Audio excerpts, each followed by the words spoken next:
Dans une plantation de fruits de passion, le plus important, c'est le tutorage. Parce que c'est à ce niveau où il y a assez de travail.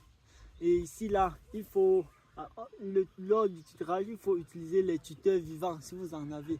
Les arbres qui vont donner les racines quand vous allez les planter, pour ne pas être là chaque jour en train de les remplacer.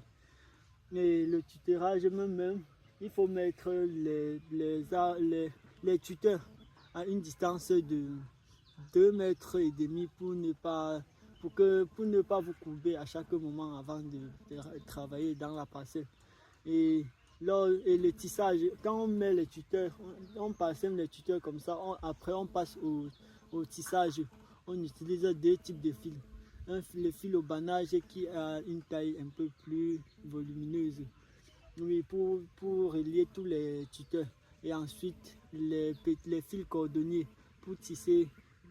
Déjà les lianes de fruits de passion vont vraiment s'émerger et les fruits vont tendre pour qu'on vienne les ramasser, les cueillir ou les ramasser.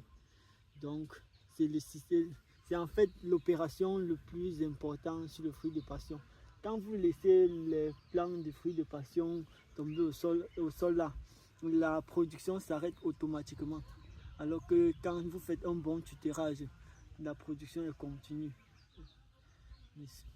Mais est-ce que c'est possible de faire le tutorage avec des tuteurs non vivants et par la suite planter des tuteurs vivants?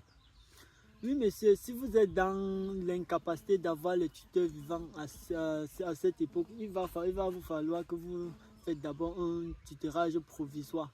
Et il est impératif d'avoir les tuteurs vivants parce que la culture de fruits de passion, comme on l'a dit, c'est une culture pérenne.